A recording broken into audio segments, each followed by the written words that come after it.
L'esprit de feu. Yaba, Yaba, Yaba, Yaba, Yaba, Yaba, Yaba. Pour Jésus.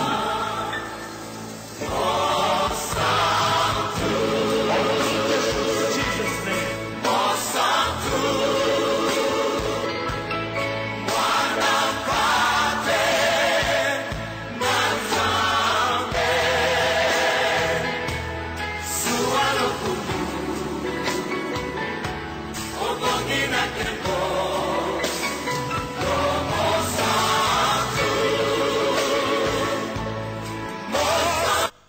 Bien-aimés dans le Seigneur, bonjour, que le Tout-Puissant, le Roi des Rois, le Seigneur, le Dieu merveilleux, le Dieu Tout-Puissant, El Shaddai, soit avec vous. Nous, c'est votre humble serviteur, l'apôtre Walo Mutsenga Malachi.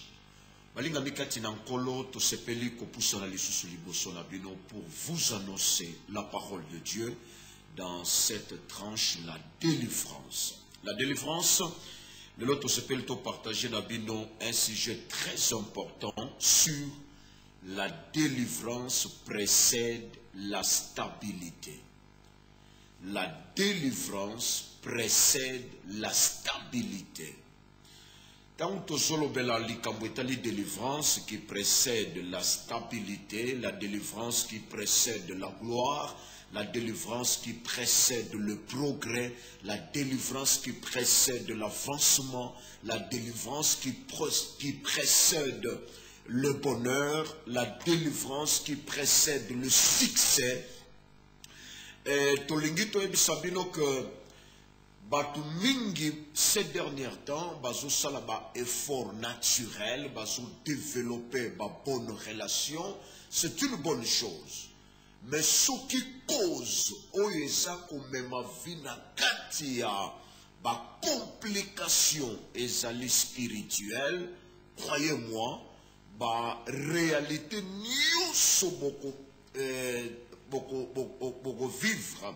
Bah, effort nyonso naturel et qui permet de traiter ou expérimenter une promotion normale.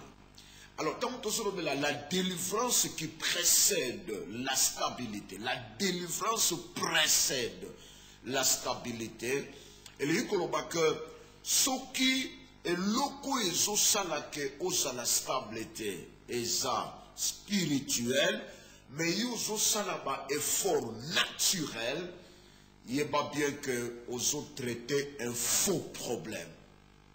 Dans notre ministère de délivrance, tout le monde est belé à bateau. Après avoir perdre beaucoup de temps, il y a une solution naturellement, alors que le problème est un problème spirituel. Bongo nsambo ya tonda makoki tango to yambaki bandeko to partager na bango to discerner bango ba to discerner ba problème na bango ba misusu oyo ba sengeli kokota retraite ba koti retraite ba oyo sengeli baleka na ba chaîne de prière ba leki na ba chaîne de prière ba misusu. Donc nous avons remarqué que bandeko mingi ba problème spirituel et bandai ko bimisa ba effet naturel. Bongo après un moment, il y a un chauffage, il y a une prière autobenga kaba turbo, et puis il y a une prière esui. Parce que je ne connais pas le provocateur, mais prière est bibisika provocateur parce que prière se trompe pas. Alors, bandeko on attend va traiter le vrai problème. Ba cause spirituelle et pour ça là que ba conséquence où ils allaient se manifester naturellement ils allaient qui obligé à kokende parce que le vrai problème ils allaient qui traiter. Bien aimé dans le Seigneur, c'est pour vous dire que ce que zoyo kanga aux ana ba problème moko et ça ba problème spirituel.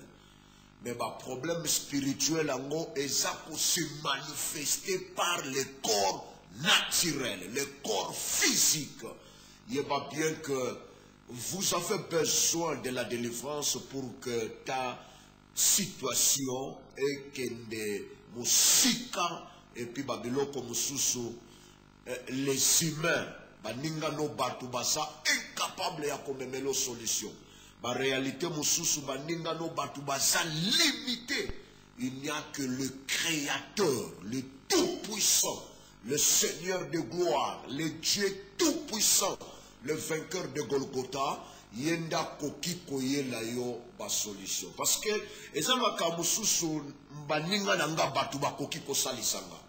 Baninga nanga batu bakoki kosailanga ba intervention. Mais ezala ba domaine mususu neti bakambingi ya ba délivrance. Il faut ton Créateur à tellement pour que la réalité épelée et quitter votre vie et soit solution. La délivrance précède la stabilité. Nous allons prendre nos Bibles pour lire dans Psaume chapitre 91, verset 15. Psaume 91, verset 15. Je lis. Il m'invoquera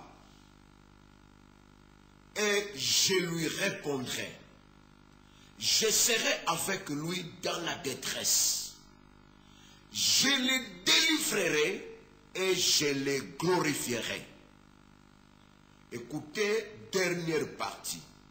Je le délivrerai et je le glorifierai.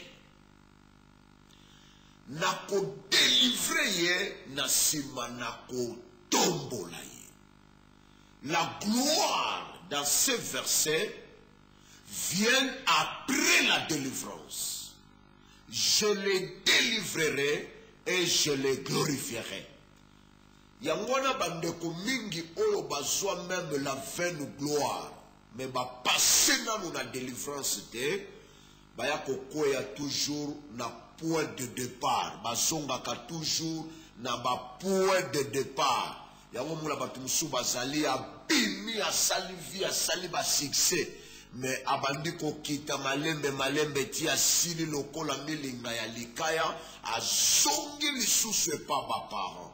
Pour l'année de batu wana babandaka na gloire alors que la vie est nous a besoin de délivrance.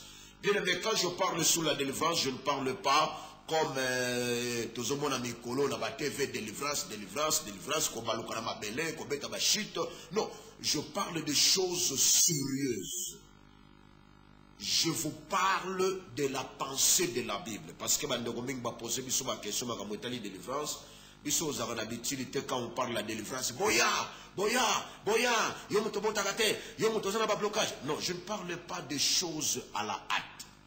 Je parlais d'abord la pensée du Créateur, même Bana Israël, avant Bamona, les pays qui coulent le lait et les miel, pas ça qui d'abord la délivrance.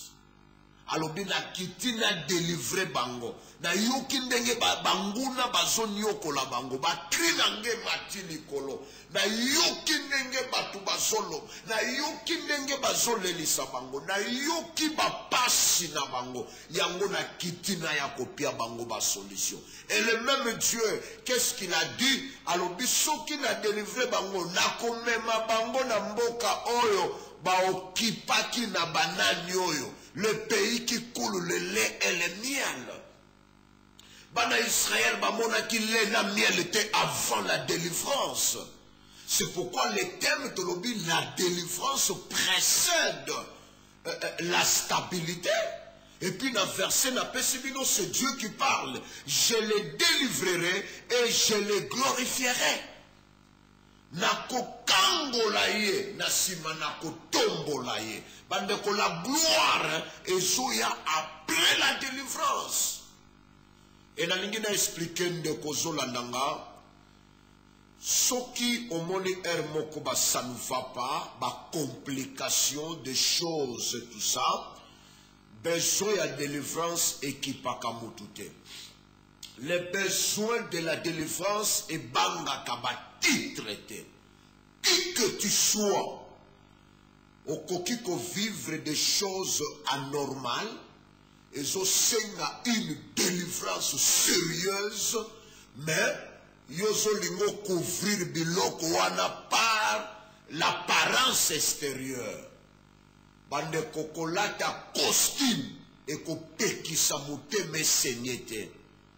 Kozala na ba titre minene na mboko yo comme ministre, député, ADG, kozala na ba nini. Tu peux avoir une joie extérieure alors que ton cœur est saigné, est là. Et c'est pourquoi Jésus a dit un jour que votre cœur ne se trouble point. Parce que Jésus a compris que l'hypocrisie dans l'extérieur pour montrer que bien, il est tranquille, il est à l'aise, mais alors que dans son intérieur, il y a un ça ne va pas. Alors quand on parle que la délivrance précède la stabilité, c'est pour vous dire que Nzamba yebi que moto ya sa non délivré pour accorder la gloire et que ça la moi pas si mingi ba effort naturel ba sacrifice naie et koki ko sungaye mais koki ko traiter ba problème spiritualité. C'est pourquoi il a dit je les délivrerai et je les glorifierai. Verset 15. Je les délivrerai et je les glorifierai. Nako kangolaye na sima nako tombolaye. Dans votre vie, nini zo précédé. Osa joueur, olingi osala un joueur élevé, célébré, reconnu. Ba obstacle sokeza spirituel. Bandeko entraînement et ko pesa yo victoire te. Ozali na domaine songolo, mais si vous avez ba obstacle spirituel, bandeko ba effort naturel et ko memela yo ba solution te. Yango moni batolokola ba Moïse avant Nzamba tinda yake de travailler spirituellement, il a essayé. Il y a un égyptien wana physiquement pour na ko banda libération, mais tant wa meki ko bimis ko luka délivrance ya bana Israël naturellement ba kanelié a kimina mboka bandeko batunyo so ba luka ka ba solution naturellement na ba problème spirituel et ça bozo continuer ko compliquer la situation. Ça, je vous dis la vérité. Ceux qui ont allé, n'a besoin de délivrance. Osa n'a pas puissance, il y a homosexualité. Osa n'a pas force satanique, il y a pas mauvais rêve. Osa n'a une vie désordonnée. Si vous avez une sexualité désordonnée, on a besoin que na songa peu normal, na vivre tranquillement, sans complications. Ce qui est allé ba force satanique, ba force spirituelle, la volonté naturelle na yo et ko pesa yo solution. Batu boni to yebi na moment oyo azo décider, na moment oyo a dû ba décision. Dans le moment où on a les sous makasi. C'est pour vous dire que vous pouvez décider naturellement cette fois-ci. En tout cas, tout royo, tu peux décider, mais jour où tu décides d'arrêter ou résister. C'est pour vous dire que ils ont se manifesté. Je dis bien, ils ont se manifesté dans le corps naturel, mais ils ont une force surnaturelle. Je le délivrerai et je le glorifierai. Alors, ce qui Nzamba lobi na ko délivrer na sima na ko tombola. Nzamba yebi que la délivrance précède. Même dans verset autant dans verset 15, ba lobi te que la gloire précède la délivrance. Non, non. Nzamba lobi te que je le glorifierai et je le délivrerai. Non, non. Alobi je le délivrerai. Ayebi que délivrance ce qui est salami couloir la vie et kotika la polele et makambo ebele ko fonctionner tranquillement. Bien aimé, ko sala ba effort naturel c'est bien. Avoir des grandes relations, c'est bien. Avoir des grandes promesses, c'est bien. Avoir le courage et à bouger pour réussir dans la vie, c'est bien. Mais la lingi, oyo nzamba lobi est précédé. La délivrance précède la gloire. Je le délivrerai. La lingi d'abord délivrance et banda, bongo gloire et kende.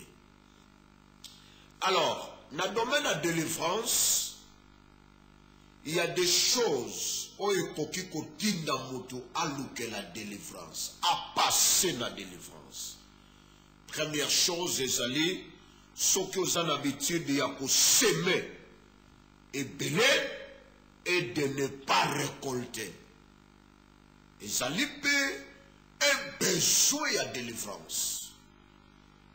Ozo s'aimer trop, ozo pesa mingi, ozo pesa temps, ozo pesa énergie, ozo pesa makambo belé, ozo lone belé, metango ko buka, ozo bukate. Ezali si maison là qui s'appelle que délivrance et koki kozala. Alors, si nous mosusu yami balé et koki kozala, ce qu'on remarque que vous avez des mains et des poches trouées. Ma boko na ba poche à kotoboka.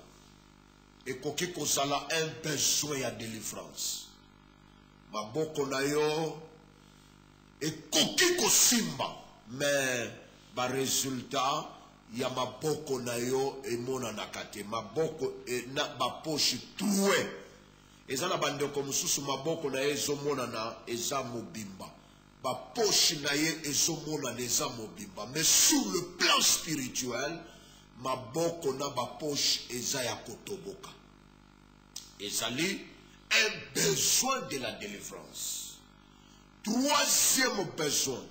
Oye koki kolakisa ke muto koki koluka délivrance avant akota na gloire.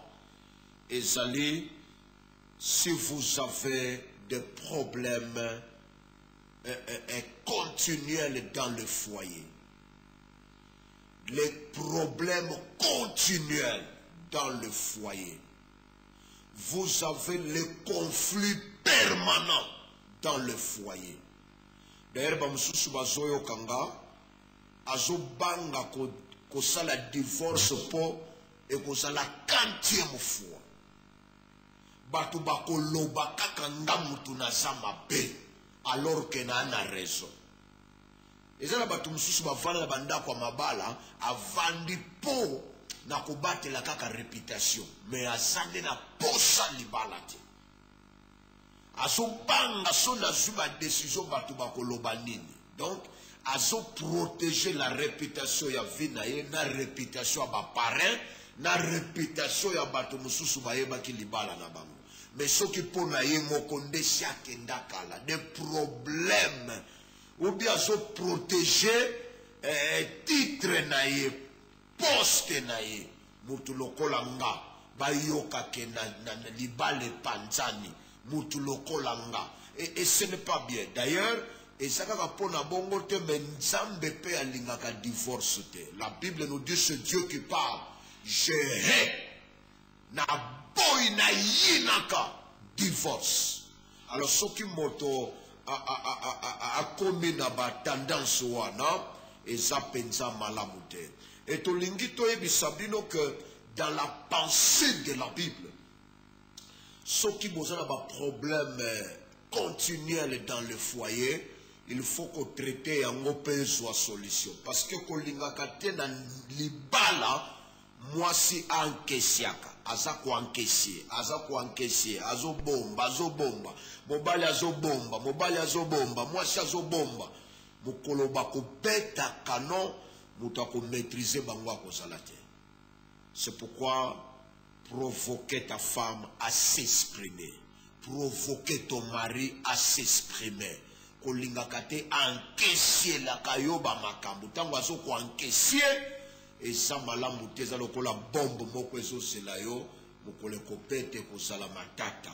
Alors les problèmes na foyer et ce qui na libala libala boyoka na kamalamu te, vous risquez ya kobota bana moko compliqué.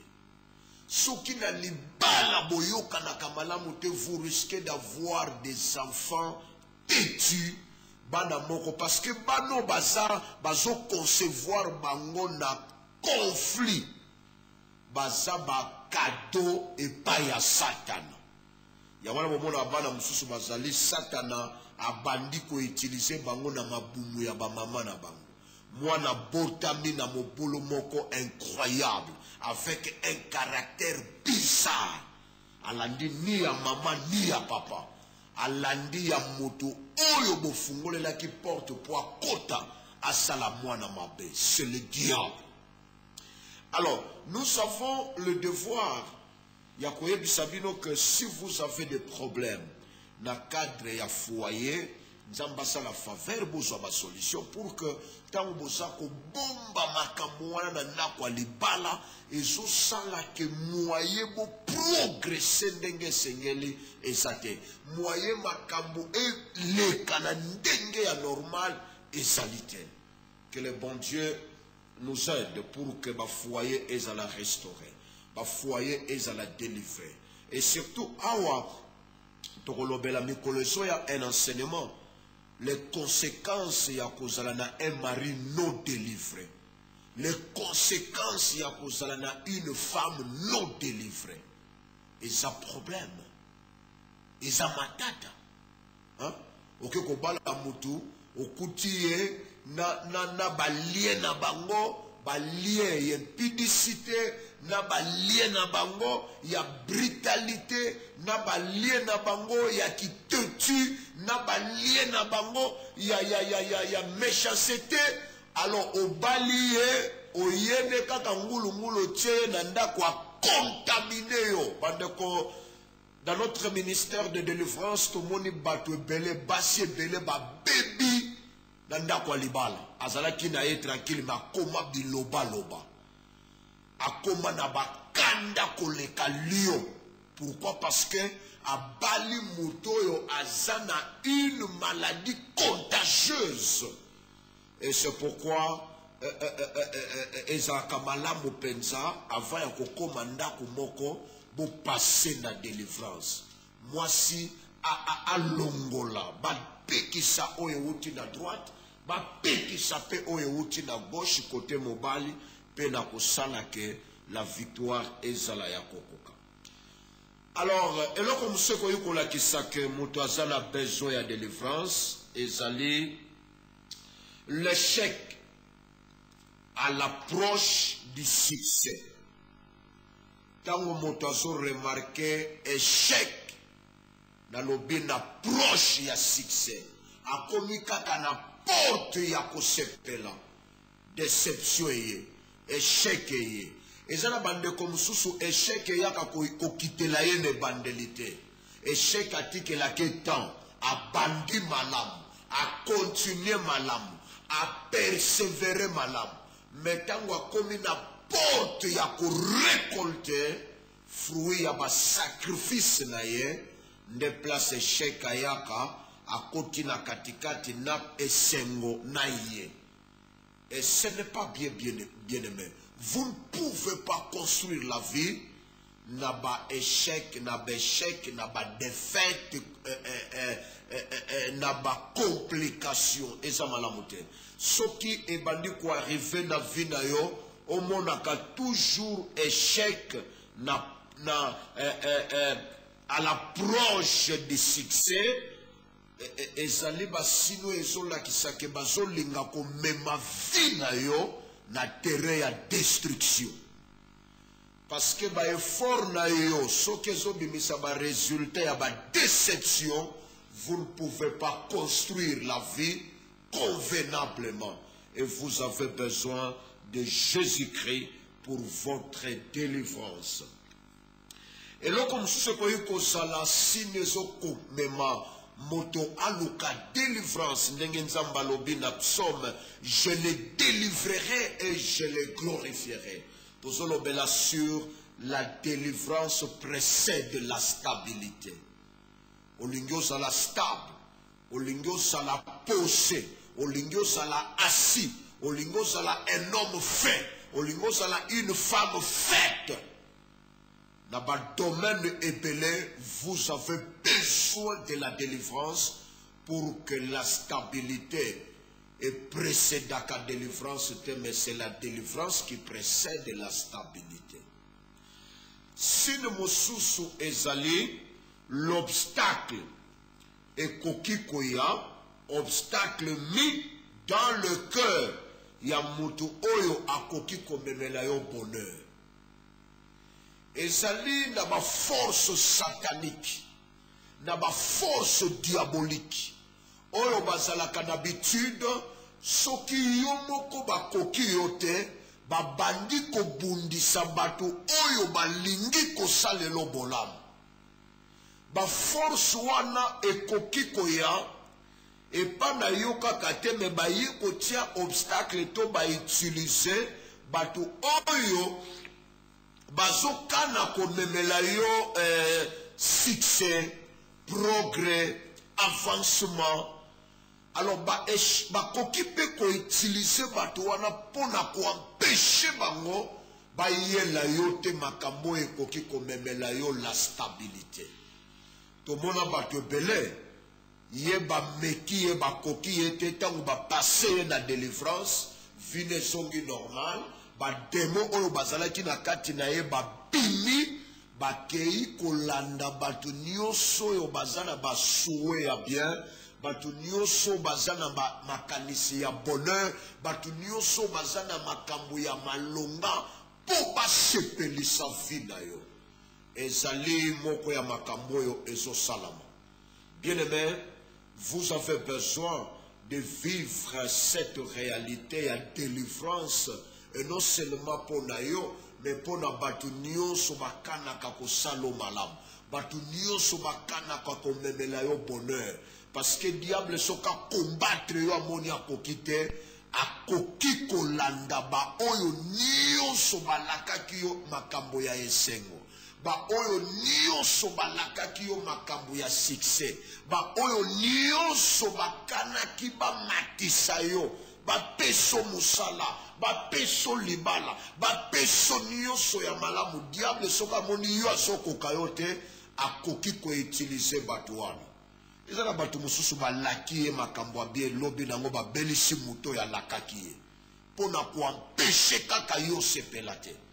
Baza prêt ya ko déranger même 2 personnes pour vous empêcher au sein la croisement na bonheur.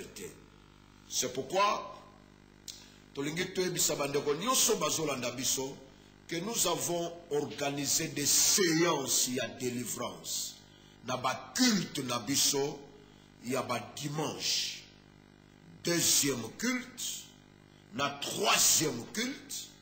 Tozana ba séance ba délivrance oyo tozolinga to bondela pour la bandeko nyonso oyo bazali ko remarquer vraiment des complications inexplicables, des complications sans cause na ba vie pe na ba misala.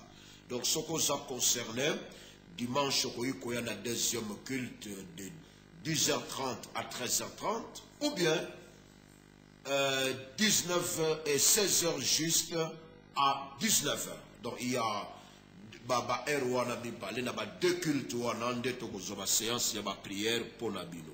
Donc chaque dimanche, 10h30 à 13h30, ou bien la 3e culte, 16h à 19h. Alors, si nous sommes ce coquille il y a un besoin, il y a délivrance, et l'esprit, l'esprit, où est ça la kaba complot pe même kaba trahison, hein? Ba esprit il y a ba complot diabolique pe ba trahison.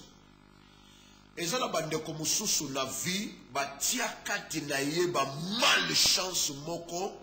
Autobengi na français condamnation au malheur.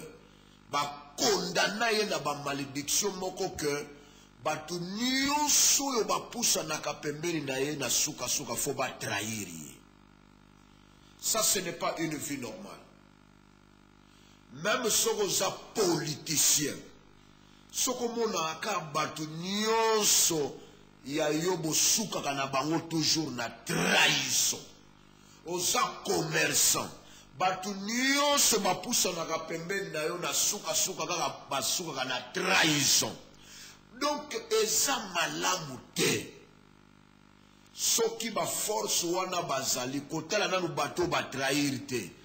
Tala vie me pona nini nga banda na banda musala oyo. Pona nini nga banda na banda likambo oyo bato basuka kaka na ko trahir. Eza pe tango yozo kanisa ke bato nde bazo salo mabe. Nzoke ko yiko zala pe na ba force moko satanique ezo tinda bato bazo pusa na pembe no ba salo mabe.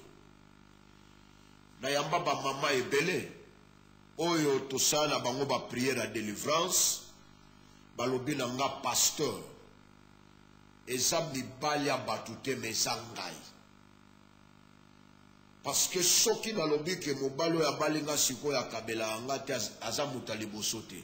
Même temps na bandai kokola bato nyonso balingai kobala nga bazali kokabela nga kaka te. Ata azalaki kokaba so nga na pusani kaka pembeni na ye posa kokabela nga eza te. Yango wana mobali oyo mpe na bali sika aza na mbongo ebele me azokabela nga te. Yango nangi na comprendre naye kocomprendre ke eza bato angani te mais c'est moi. Force moko eza na kati na nga epekisaka bato basalela nga bolamu.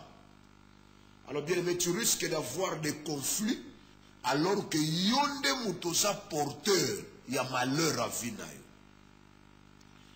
Bobo salate na Bible mutu moko bapesaka ye lettre po baboma ye. Lettre wana mutu amemaka ngo mutu mususu te kaka ye moko. Bapesi ye mukanda balobi kende pesa général. Na mukanda wana bakomi muto ya ye na lettre oyo. Tia ye liboso babete masasi baboma ye na guerre. Bandeko ameni liwana ye moko. David a pesi ye pa kei nango ti a pesi général pe a classé na place à liboso ba boma ye. Donc azo mema liwana ye moko na mukanda na memi liwana ndenge bako bomelanga plan nga bako bomelanga anango na maboko. Et c'est la même chose na bato ebele. Peut-être yo bato basalela ko bolamu te et non pour batu balinga côté et non pour batu baso reconnaître ma kambozo salate batu baso reconnaître ba yebi ba capacité na yo mais ils ont une force ils ont la kakati na yo oye yaka ko influencer batu wana po ba kipe yote po ba salelo bolamu te. Alors biloko ndengo les osenga une délivrance sérieuse. Yangwana ba esprit ya ba complot na ba trahison eza ya nzambe te. Bible lobi soki ba saleli yo ba complot e wutie pa inanga te. Wane wutie pa inanga ite. Sine mosusu l'absence de gens oyo bakoki ko avancer votre dossier pour y progresser. L'absence ya batu. Ezana batu mususu bazali akuta naga azwaka occasion ya kozala na batu po ba memaye na malheur. Akuta naka na batu po ba memaye na bakuiti. Po ba memaye na terrain ya pudicité. Ba memaye na terrain ya vol. Ba memaye na terrain ya destruction. Mais bato yo bakoki komema ba dossier na ye pona élévation bato wana bazalaka te. Yango wana ndeko moko na Bible alobaki ba oyo nga na lingaka te yango ezoyela ngai. Oyo nga na boyaka elingi ngai. Mais oyo nga na solinga ezolinga nga te. Ezali ba réalité ya combattre, ezali ba réalité ya ko chasser, ezali ba réalité ya kotia pembeni pour que le Dieu de la Bible apesa biso solution. Soko moi na vina yo okuta naka mingi na bato yo basala ko kaka mabe. vie na yo etondi plus na babinemi. Vie na yo etondi mingi na bato yo baklasaka bango périodiquement que na période oyo mutakoya aye pe asali buzoba ne pa na ye et pa na yo na simakei na période oyo koya. C'est comme s'il y a un calendrier satanique, un calendrier diabolique oyo koki ko salama po ba saloma be. Et là, même le diable a sa kotinda bango et pas il y a soi-disant serviteur de Dieu pour pas qu'il les sous qu'on mélaye, qu'on complique, qu'on décevoir. Et je connais déjà comme ça. Il y a un problème, mais ba orienter les sous pas ya mosali nzambe mususu oyo akeko compliquer les sous situation. Nayamba une maman dans mon bureau. Oyo lelo asa complètement délivré et nzamba saela et grâce makambo vina e banda kotambola bien. Maman wana kendake pa ya batu mususu. Diable azo orienté pa ya batu oyo bazo benga ma ba pasteur, bazo benga ma ba prophète, bazo benga ma ba révérend, mais bazana bango ba agent ya Satan. Batondi e belé bandeko na mokili, batondi e belé na pays na biso, et batondi e belé na ville à Kinshasa. Bazali batumoko les envoyés du diable, mais baye kokota pour na ko détruire. Bamususu batindi bango kaka pour renforcer l'impudicité. Bamususu baye wana pour rien que escroquer les gens. Vous trouvez un pasteur, un prophète, Moussala Nzambe lobelake l'autre, mais d'abord sa personnalité, sa vaine gloire. Il parle plus de lui-même. D'ailleurs, dans le culte belé soko koto qui écoute ce qu'on appelle le culte de la personnalité. Il n'y a que le nom du fondateur qui est élevé. Il n'y a que le nom du fondateur. On ne cite que son nom. Son nom, tout est centré sur lui. Attention à la culte et à la personnalité, parce que quand vous élevez plus un homme, le Dieu de la Bible a coquille kozala absent. Alors, Babylone, c'est le même Dieu qui a dit: je suis un Dieu jaloux. Un Dieu jaloux. C'est la même tentation Jean-Baptiste Bayela qui est dans ma disciple. Jean-Baptiste Bayela dit: c'est yo vandiawa. Muto la kisa kibiso wa noloba ki l'agneau qui ôte le péché. A Congoli batu nyonso. Batu nyonso balandi yonde ngoza onoza suna batute. Jean-Baptiste ayebaki alobi malamu ye amata ngana limo. Voilà l'attitude d'un serviteur. Alors que Jésus alobaki na batuke batuba botami na basi moto asa likolo koleka Jean-Baptiste azate. Mais Jean-Baptiste a commis devant le Créateur. Alobi ngana diminué. Ngana sila lokola mungu ananzungu. Mais Jésus-Christ, le vainqueur de Golgotha, azala élevé. Bien-aimé, place mieux sur sambelaka.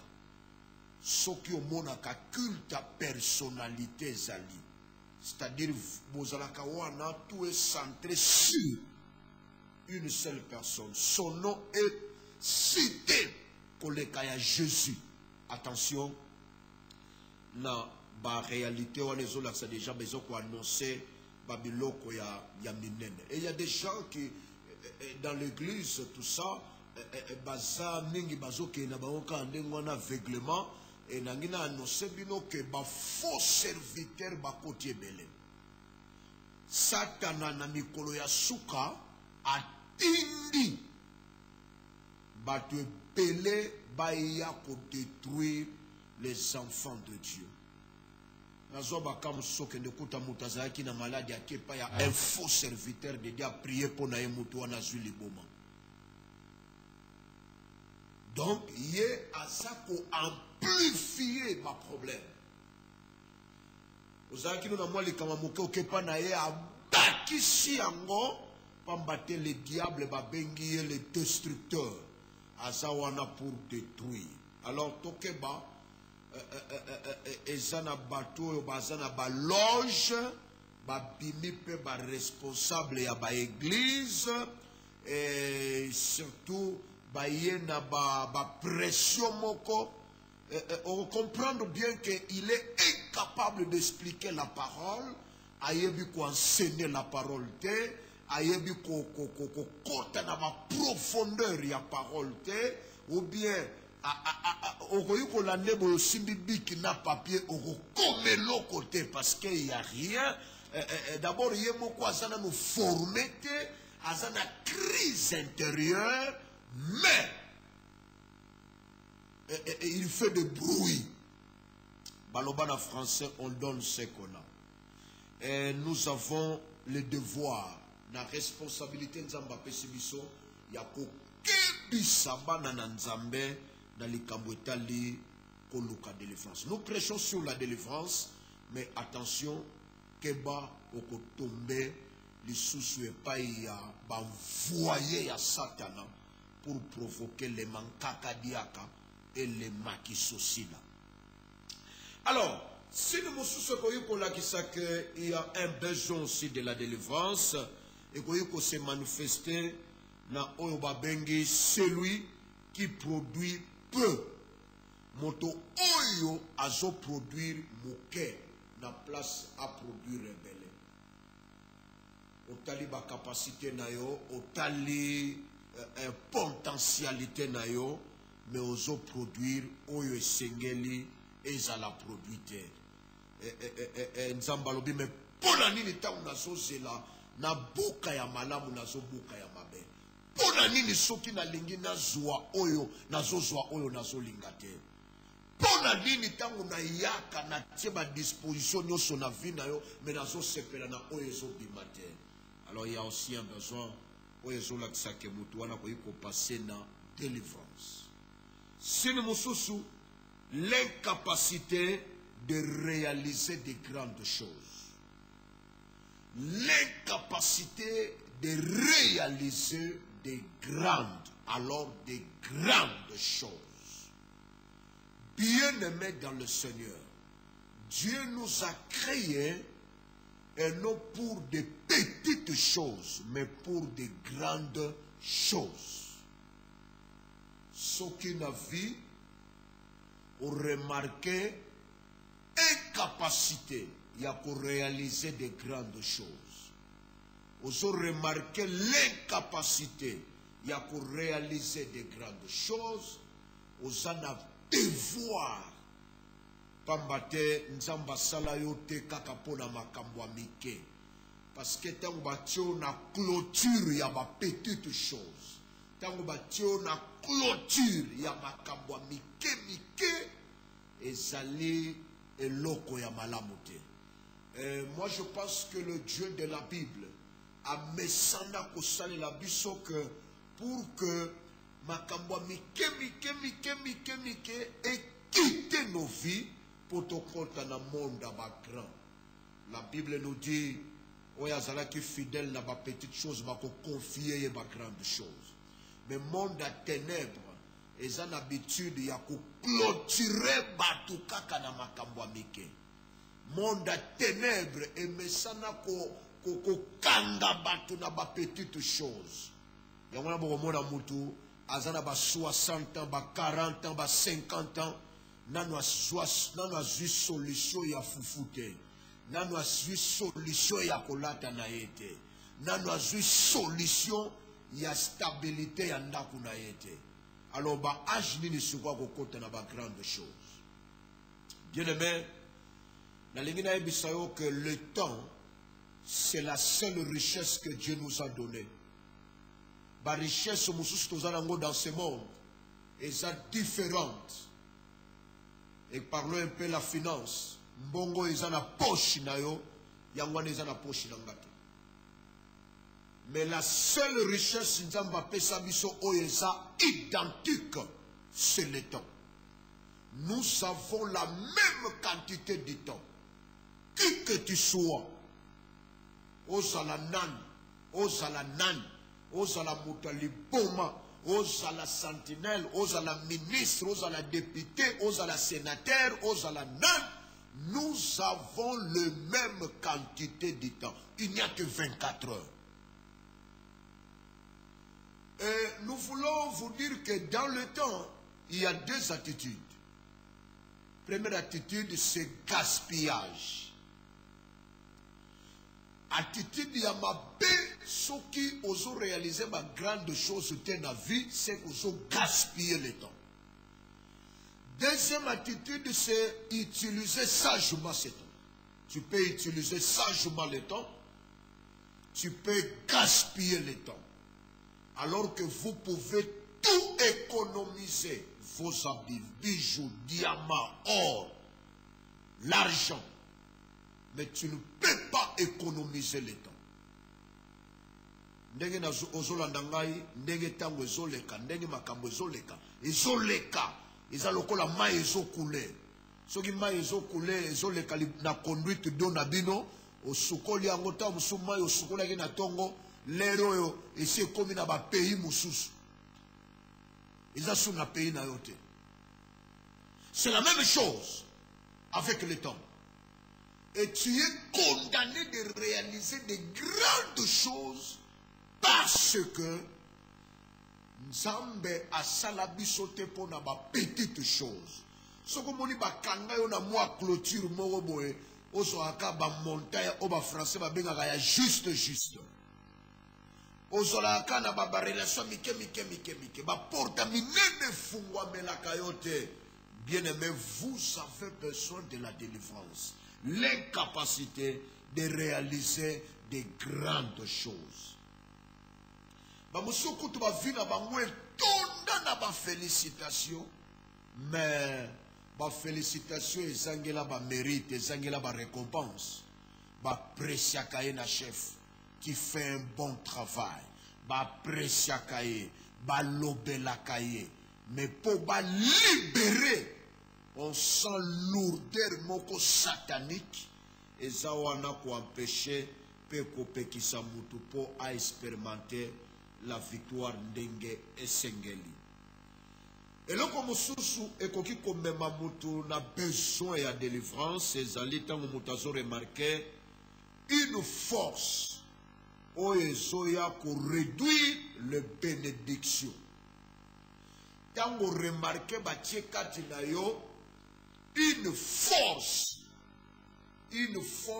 ayée avec un objectif, il y a qu'à réduire les bénédictions.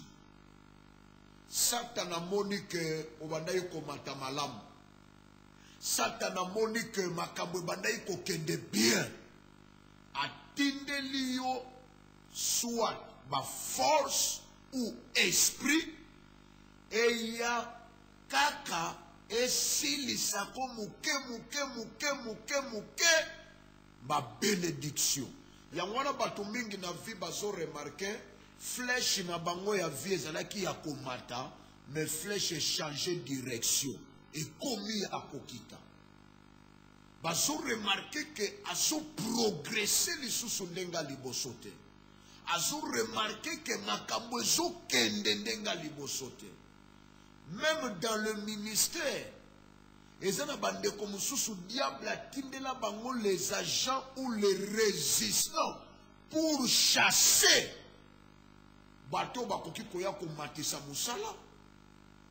même dans le travail de Dieu. Un pasteur, ministère école alors que dans son quartier, Azana va payer belé. O bazana besoin ya koyoka parole ya zo prêcher. Mais na kati église na ye batindela ye les envoyés spéciaux à Satan pour chasser secrètement, même publiquement, le fidèle oyo bazana bonne volonté ya ko progresser musala, ya ko faire avancer musala. Ya moment na ba église musuba tumsuba zali bango bakendaka te me bazaka na musala ya koyebisaka bato église oyo eza mabe. Église oyo eza mabe. Faut faire attention. Et je vous parle parce que nous avons quand même expérience. Aujourd'hui, si nous avons des milliers il y a ba amo bazokota na l'église to uti musika. Ba fulo lelo nzamba bazotinda bandi bato ebele bazotonda na ba culte na biso to leki na ba etapo na zoyebisa bino. Satana tinda bato penza ba ya wana pona koyebisaka bato makambo lokuta pona kobenganaka bato ko décourageaka bato me bango moko bazokende te. Et mokolo nzamba révélaki biso makambo wana, nous avons dit oh eza problème spirituel, nous devons kotala ngona ba angle spirituel. Bande ko to kota ba pride to mema na ba dimension. Bato yango ba mikimela bango moko sanke to lobela bango. Etango bango ba kimikaka mbala moko musale fungwami. Na ba domaine ebele musala et progresser et nzamba tielobo. Donc bien aimé, que bana ba force oyo Satana tindaka. Soko remarquer que si ba tindelio force oyo ya ko réduire. Musala kaka ya biloko wana ezalaka ko réduire, ko kitisa, ko silisa, ko limwisa oyo ezopeso bonheur. Oye ko peso kimia, oye ko memelo la joie, oye memela ko progrès, oye memela ko tranquillité. Makambo nyonso yo nzambe apesa yo, oye atinda po epeso makambo malamu, po ememela yo succès, ememela yo valeur, ememela yo personnalité, ememela yo crédibilité, ememela yo bien aimé la joie. Satana atindaka force ya ko réduire. La force qui réduit les bénédictions de Dieu. Ce qui force wane visiter yo, au mona na place o bandai ko mato bando kita. Ndengo bandai ko kende liboso e bandi ko sila. Tala batu mingi o moni na balabala bazo tambola bazo bamba lipapa. Bazo senge lamba ya kolata, bazo senga ba transport. Ba misusu ba lekaka yo na ba moyen. Ba lekaka yo na ba possibilité. Mais ba andika ba vis ba diable tindeli bango force wana na place ba luka la délivrance. Ba vandi bazo observer bazo tala ti bazo kita. Bazo kita, bazo kita. Atikali maboko pamba, azokita, na garantie à saleli, azokita, qui a se retrouvé sans adresse, azokita, à se retrouver sans transport, azokita, à se retrouver facile. Na lingi teyo koma na niveau wano. La Bible nous dit dans Ephésiens, ne supporte pas, ne participe pas, mais plutôt condamnez-le. Quand vous déjà remarqué une situation oyo ebandi koya ko silisa yo mapamboli, ko silisa yo bosui, ko silisa yo source oyo ebandaki ko memela yo, la joie, la paix, la valeur. Bien-aimé, nous cas délivrance, nzamba ko zangate ko bimisa yo na ba anormal pe akotiso na vie normale. Donc bien aimé, tozo kende à la fin il y a émission na biso, il y a enseignement na biso, tozo lobela sur la délivrance précède la stabilité. Vous en avez besoin aux la stable, c'est bien. Vous en avez besoin aux la stable, c'est bien. Mais il n'y a pas bien que ceux qui ont une force satanique, ils ont empêché la volonté na yo, oyo sana yango, soko luke yango délivrance te, tu peux rester des années, et que ça okomona que vie et que ça la na ba complication. Yango tozo senga na yo que soki nzambe a rendre yo disponible au moni que okoki pour vivre une délivrance où ils ont précédé la gloire. Okoki koya na deuxième culte na biso na troisième culte tozana ba service kuna tozana ba grand service ya délivrance oyo tozo sala chaque dimanche. Deuxième culte bandaka 10h30 et c'est 13h30. Troisième culte bandaka 16h et c'est 19h. Sokoye na batawana toko passer na délivrance et le Dieu de la Bible a osangate ko se manifester. Tant va permettre yo ka cet enseignement et li kolobake à comprendre que vous avez traité les faux problèmes. Mais à lingi quand même au respecter penser denga lobina verset 15 je les délivrerai et je les glorifierai. Na ko délivrer yo pe na sima na ko tombola yo. Nzambaza na posa atombola yo, asepelisa yo pe amatisa yo. Bandeko nyonso balandi biso okoyi ko benga biso na 099 99 17 491 099 99 17 491 081 99 17 491 081 99 17 491. Et vous avez une joie pour nous permettre de expérimenter la gloire et la victoire. Et ça qui une joie, ce que l'on to yambayo, to solana yo calmement, to yambaka sans condition. To yambaka selon l'ordre d'arrivée. Okoyi kolde kanalimete première rue, avenue Forgeron, numéro 1942. Na limité industriel. Église Péniel, ministère de délivrance. Et c'est là qu'une joie comme menabino cette parole, que le Seigneur vous bénisse. C'était votre humble serviteur, apôtre Wallo Mutsenga Malachi. Prochainement, même chaîne, même heure. Au revoir.